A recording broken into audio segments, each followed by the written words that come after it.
Un boato improvviso, la paura negli occhi dei bambini e un petardo che vola a pochi centimetri dai loro volti. È quanto vissuto a San Martino di Lupari all'uscita dalla scuola primaria Duca d'Aosta, dove 3 adolescenti, sui 13-14 anni, hanno lanciato un petardo contro alunni e genitori. A raccontarci la vicenda è una delle mamme presenti, che di certo non si aspettava di vivere una situazione del genere.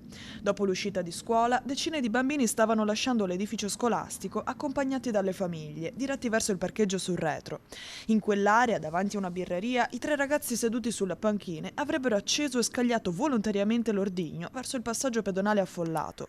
Fortunatamente nessuno è rimasto ferito, ma lo spavento è stato enorme. I ragazzi, dopo il lancio, si sarebbero anche messi a ridere. Questo è un gesto assolutamente che condanniamo fortemente, primo perché è un gesto molto pericoloso, poteva anche portare a delle conseguenze per la mamma, per i bambini che sono passati al momento del lancio di questo petardo, quindi lo condanniamo fortemente e per fortuna che non è successo nulla.